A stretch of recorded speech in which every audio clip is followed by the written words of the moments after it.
you. People think, oh, he's a bit of a bad guy. But you come here and they love you, man.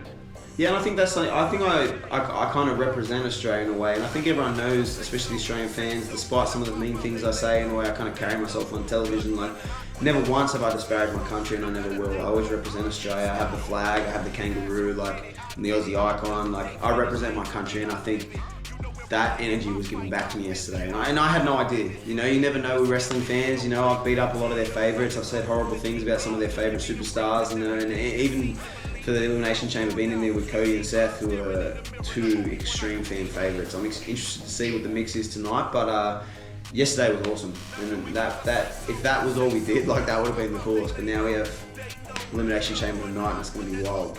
I missed my best mate's wedding last week. I was supposed to be the best man because SmackDown was on. So things like that really suck. But then I think moments like this kind of show them, like, hey, I know I'm missing a lot of things, but there's a reason why.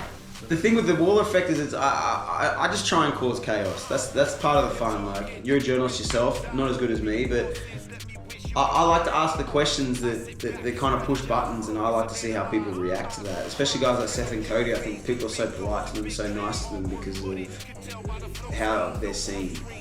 Cody's the biggest star.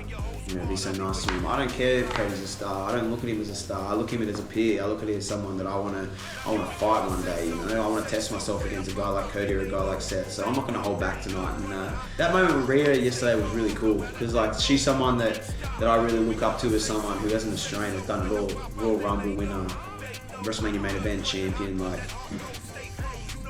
that's the definition of an Australian wrestler. She is herself. She did whatever it took, and she's the biggest star in wrestling. And I love seeing that. So getting to be up there with her and do the shoe yesterday, that's a cool moment for me. It's great to see Aussies supporting Aussie. How do you think Rhea's going to go tonight? She's going to kill it. I think Nia Jax is going to get thrown through the mat. Like, I know how good Rhea is. I know how hard she works. That girl's in the gym 24/7. So unfortunately for Nia, she's going to come all this way to basically get beat up by the hometown girl.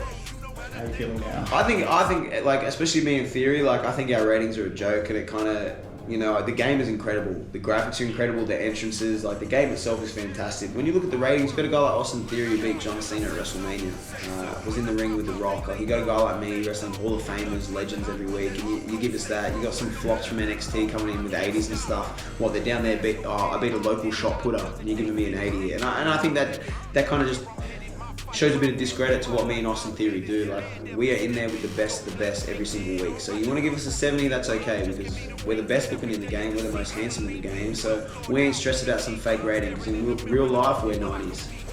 I guess the main thing tonight is, like, bring the energy.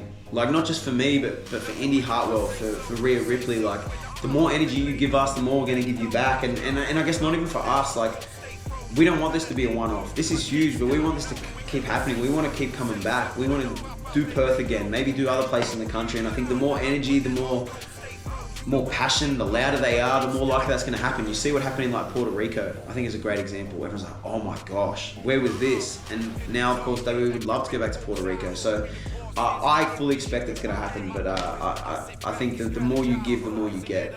Well, when people like Logan Paul come out and kind of diss Perth, that's not ideal. No, but that's part of the fun of Logan, right? That's why I kind of like Logan. I guess we're very similar, you know? I do it in his country, he comes and does it in mine, but wrestling's not fun if everyone's nice, if everyone's polite. Wrestling's boring if it's like that. So you need a guy like Logan Paul to come out and say some wild things, make fun of quackers and all that thing, because you need someone to cheer, you need someone to boo, and I'll be cheering Logan, and I have a feeling Australia might be booing him. Excellent stuff. Thanks so much, Grayson, for taking the time. Thanks, brother.